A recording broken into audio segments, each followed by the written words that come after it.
कहानी की शुरुआत होती है एक बहुत ही खतरनाक जेल में जहां पर करप्ट गार्ड्स का गुंडा राज चलता था। इस जेल में कैदियों को फाइटिंग के बेहद खतरनाक मुकाबले लड़ने के लिए मजबूर किया जाता था। इसके पीछे जेल के बेरहम वार्डन का हाथ था जो अमीरों के मनोरंजन के लिए कैदियों का मुकाबला करवाता था। इन गैर कानूनी मुकाबलों का एक ही रूल था कि जो खिलाड़ी अपने ओपोनेंट को जान से मार देगा वही मुकाबला जीतेगा। इसके बाद हम बर्क नाम के एक आदमी को देखते हैं जो अपने बेटे को स्कूल से लेकर घर पहुंचा था। तब बर्क की पत्नी मैरी ने देखा कि बच्चे के चेहरे पर चोट के निशान थे। मैरी ने परेशान होकर बर्क से पूछा कि ये कैसे हुआ, पर बर्क ने आराम से कह दिया कि बच्चों की आपस में छोटी मोटी लड़ाई हो गई थी। मगर मैरी उससे नाराज हो गई क्योंकि बर्क ने अपने बेटे को पिटने कैसे दिया। खैर बाद में बर्क अपने दोस्त स्टीव से मिलने गया जो FBI में काम करता था। असल में बर्क भी पहले स्टीव के साथ ही काम करता था, पर 2 साल पहले बर्क को स्पेशल फोर्सेस से निकाल दिया गया। खैर अब स्टीव ने बर्क को एक जॉब ऑफर दिया जिसमें उसे उसी जेल की जांच पड़ताल करनी होगी। स्टीव ने कहा कि उस जेल में करप्ट गार्ड्स भरे पड़े हैं और पिछले 1 महीने में 12 कैदियों की मौत हो चुकी है। जिसके बाद FBI ने जेल के वार्डन को चेतावनी भी दी, मगर वार्डन ने बड़ी चालाकी से सब कुछ छुपा दिया।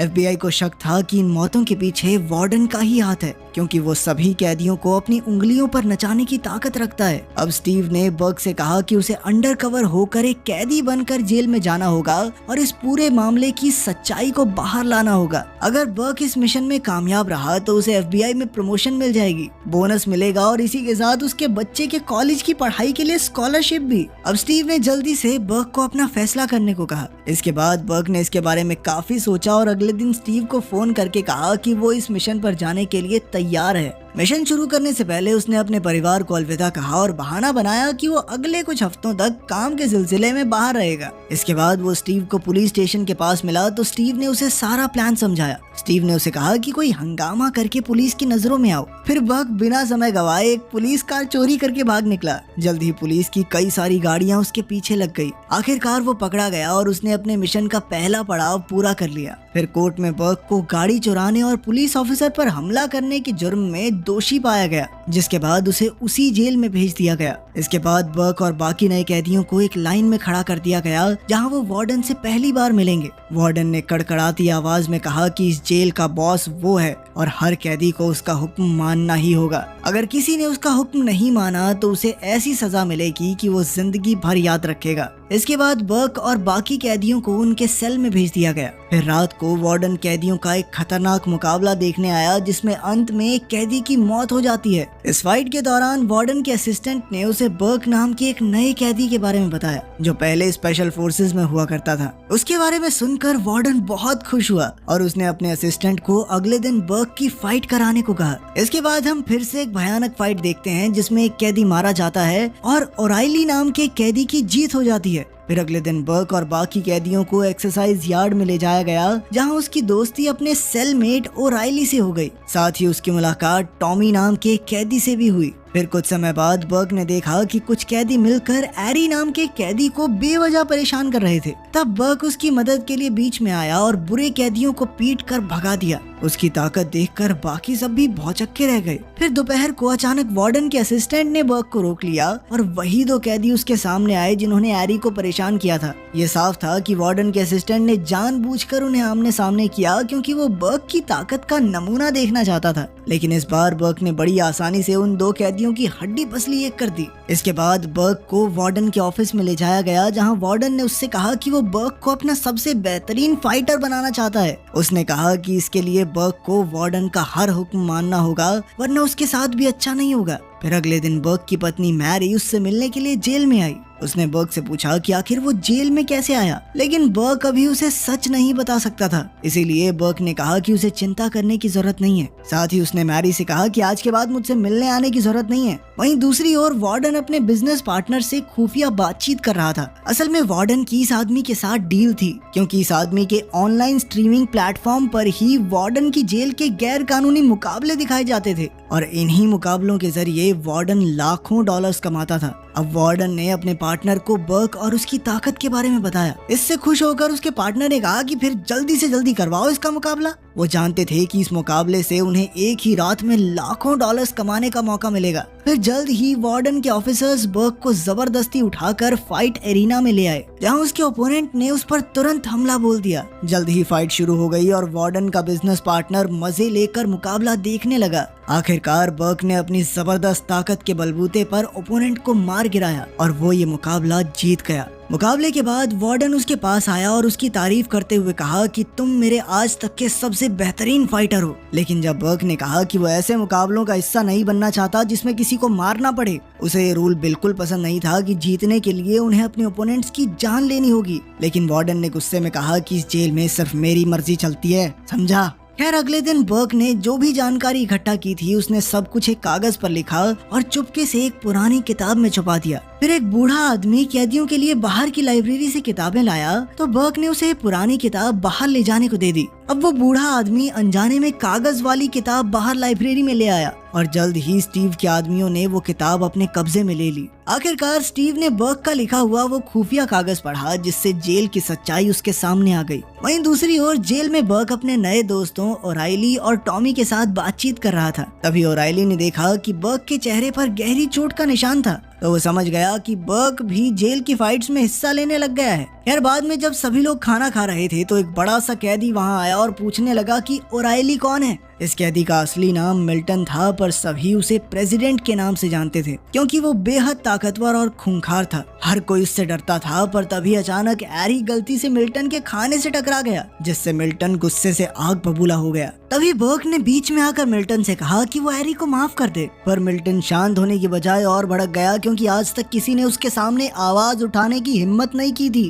खैर इससे पहले कि बात ज्यादा बिगड़ती, टॉमी ने बर्क की तरफ से माफी मांगते हुए कहा कि ये जेल में नया आया है, इसको पता नहीं है सर आप कौन हो, इसको छोड़ दो, इसको माफ कर दो ना। फिर रात को वार्डन ने एक बार फिर से बर्क को मुकाबला लड़ने को कहा, पर बर्क इसके लिए राजी नहीं था क्योंकि ये मुकाबले बेहद खतरनाक थे। लेकिन तभी वार्डन ने बर्क को उसकी पत्नी मैरी और उसके बेटे की तस्वीर दिखाकर उसे ब्लैकमेल किया। उसने कहा कि अगर बर्क ने उसका हुक्म नहीं माना तो ये उसके परिवार के लिए अच्छा नहीं होगा। आज बर्क का ओपोनेंट एशिया का एक खूंखार फाइटर था। हालांकि ये मुकाबला बेहद मुश्किल था, पर अंत में जीत बर्क की ही हुई। इसके बाद जब वो अपने सेल में वापस लौट रहा था तो वार्डन ने फिर से उसके परिवार की तस्वीर दिखाकर कहा कि अगर अगली बार उसने उसका हुक्म मानने से मना किया तो उसका परिवार जिंदा नहीं मिलेगा उसे। ये सुनकर बर्क को बहुत गुस्सा आया क्योंकि उसे ब्लैकमेल करके उससे जबरदस्ती फाइट्स करवाई जा रही थी, पर अफसोस अभी वो कुछ कर नहीं सकता था। वहीं दूसरी ओर मैरी ने स्टीव से बात करके पूछा कि आखिर बर्क को जेल में क्यों डाला गया है। वो बर्क को लेकर बहुत ज्यादा परेशान थी, इसलिए स्टीव ने उससे वादा किया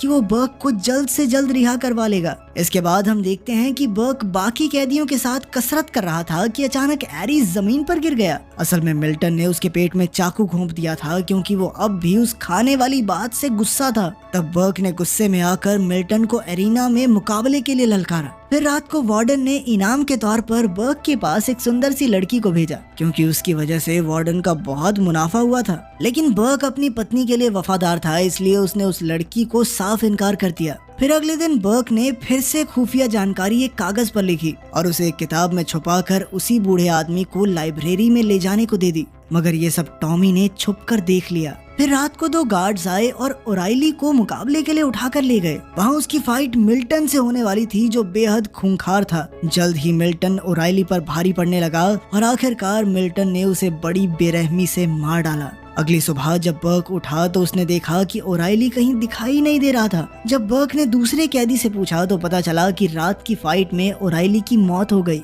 ये सुनकर बर्क को बहुत गहरा सदमा लगा। फिर बाद में 2 गार्ड्स बर्क को पकड़कर उसके सेल में ले गए जहां वार्डन उसका इंतजार कर रहा था। असल में किताब में छुपा हुआ खुफिया कागज उसके हाथ लग गया था। उसने बर्क से पूछा कि वो किसके लिए काम कर रहा है, लेकिन बर्क ने अपना मुंह नहीं खोला। इसके बाद गार्ड्स उसे एक सुनसान कमरे में पूछताछ के लिए ले गए। वहाँ गार्ड्स ने उस बूढ़े आदमी को गोली मार दी जो अनजाने में इस कागज को जेल से बाहर ले जाने वाला था। इसके बाद हम देखते हैं कि वार्डन और उसके असिस्टेंट बर्क पर बड़ी बेरहमी से अत्याचार कर रहे थे। बर्क ने दर्द से कराहते हुए वार्डन से पूछा कि उसे खुफिया कागज के बारे में कैसे पता चला। तभी टोनी ने सामने आकर कहा कि उसने ही वार्डन को सब कुछ बताया है। उसे उम्मीद थी कि वार्डन ये सुनकर उसे जेल से रिहा कर देगा, लेकिन वार्डन ने तो उस पर ही गोली चला दी। वहीं दूसरी ओर स्टीव का बर्क से कोई संपर्क नहीं हो पा रहा था, इसीलिए वो काफी परेशान था। फिर उसने मैरी के घर जाकर उसे बर्क के जेल जाने के पीछे का असली मकसद बताया। उसने बताया कि स्टीव ने कोई जुर्म नहीं किया, बल्कि वो तो FBI के खुफिया मिशन पर गया है। उसने ये सब इसलिए किया ताकि वो पैसे कमाकर मैरी और अपने बेटे को एक अच्छी जिंदगी दे सके।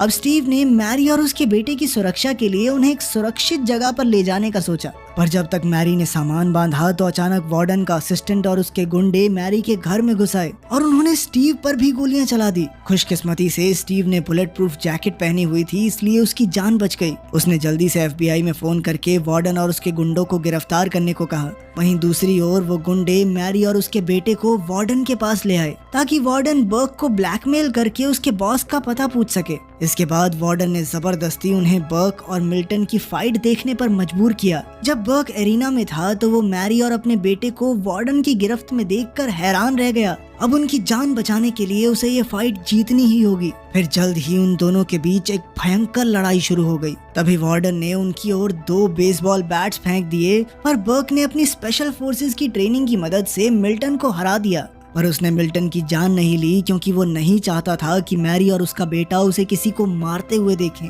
लेकिन इससे वार्डन बहुत गुस्से में आ गया और उसने अंदर घुसकर बर्क पर हमला कर दिया। उसने कहा कि अगर बर्क ने मिल्टन को नहीं मारा तो वो उसके पूरे परिवार को खत्म कर देगा। लेकिन तब तक स्टीव और FBI ने जेल को बाहर से घेर लिया। जल्द ही FBI एजेंट्स जेल में घुस आए और उन्होंने करप्ट गार्ड्स को गिरफ्तार कर लिया। इधर एरिना में वार्डन बर्क की जान लेने ही वाला था कि अचानक स्टीव ने वहां आकर वार्डन के असिस्टेंट को गोली मार दी। फिर मौके का फायदा उठाकर बर्क ने वार्डन पर हमला कर दिया और कहा कि तू मेरे बॉस के बारे में जानना चाहता था ना, ये है मेरा बॉस, पाड़ ले इसका क्या पाड़ेगा। जल्द ही स्टीव और उसकी टीम ने वार्डन को गिरफ्तार कर लिया। आखिरकार बर्क की मेहनत और बहादुरी रंग लाई और उसे बोनस के साथ FBI में नौकरी मिल गई। तब बर्क ने अपने परिवार के साथ एक नई जिंदगी की शुरुआत की। इधर वार्डन अब उसी जेल में कैदी बन गया था और अब